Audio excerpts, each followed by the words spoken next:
ప్రస్తుతం ఏపీలో శాసనసభ సమావేశాలు జరుగుతున్నాయి. ఈ సమావేశాల సందర్భంగా ఏపీ ఉప ముఖ్యమంత్రి పవన్ కళ్యాణ్ సంచలన కామెంట్స్ చేశారు.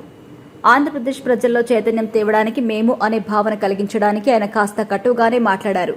తెలంగాణ ప్రాంత ప్రజల్లో నా తెలంగాణ అనే భావన ఉంటుంది. కానీ అదే భావన ఆంధ్రప్రదేశ్ ప్రజల్లో ఎక్కడ ఉంది? ఆంధ్రప్రదేశ్ కులాల వారీగా విడిపోయింది. ఇక్కడ ఎవరి కులం వారికి ముద్దైపోయింది. కానీ మేము ఆంధ్రులం అనే భావన ఎక్కడ వస్తుంది అంటే విశాఖపట్నం ఉక్కు కర్మాగారం విషయంలో. దాని విషయంలో మాత్రమే ఆంధ్రులు ఐక్యంగా ఉంటారు. మిగతా విషయాల్లో మాత్రం కులాల వారీగా విడిపోతారని, ఎవరికి వారు ఉంటారని పవన్ కళ్యాణ్ వ్యాఖ్యానించారు. పవన్ చేసిన వ్యాఖ్యల నేపథ్యంలో వైసీపీ నాయకులు మండిపడుతున్నారు. 2019లో జరిగిన ఎన్నికల్లో గాజువాక, భీమవరం ప్రాంతాల్లో పవన్ కళ్యాణ్ పోటీ చేశారు. 2 నియోజకవర్గాల్లో పోటీ చేసినప్పటికీ ఓటమి పాలయ్యారు. ఇక 2024 ఎన్నికల్లో తన సామాజిక వర్గం బలంగా ఉండే పిఠాపురంలో పవన్ కళ్యాణ్ పోటీ చేశారు.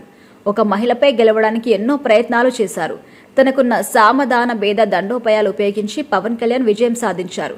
ఇప్పుడేమో తెలంగాణ ప్రజలు తమ రాష్ట్రాన్ని నా తెలంగాణ అనుకుంటున్నారని, ఆంధ్ర ప్రజలు మాత్రం కులాల వారీగా విడిపోయారని చెబుతున్నారు.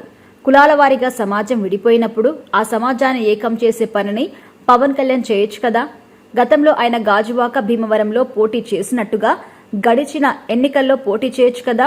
అలా కాకుండా తన సామాజిక వర్గం బలంగా ఉన్న చోట మాత్రమే పవన్ కళ్యాణ్ పోటీ చేశారు. పవన్ కళ్యాణ్ కులం విషయంలో ఒక్కో వేదిక మీద ఒక్కో తీరుగా మాట్లాడుతున్నారు. తనకి రాజకీయ బలం లభిస్తుంది అన్న చోట పవన్ కళ్యాణ్ ఒక విధంగా మాట్లాడతారు. ఆ తర్వాత సూక్తులు వల్లిస్తారు. కులాలు మన దేశంలో కొత్తగా ఏర్పడలేదు. కేవలం ఆంధ్రప్రదేశ్లో మాత్రమే కులాలు లేవు, అన్ని చోట్ల ఉన్నాయి. తనకు కులం అనే భావన లేదు అని పవన్ కళ్యాణ్ చెప్పగలరా అంటూ వైసీపీ శ్రేణులు ప్రశ్నిస్తున్నారు.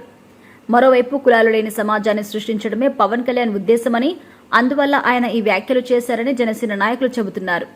పవన్ కళ్యాణ్ ఒక కులాన్ని గురించి ఆలోచించేవాడైతే నేరుగా తన సామాజిక వర్గం ఆధారంగా రాజకీయాలు చేసేవారని జనసేన నాయకులు కూడా చెబుతున్నారు.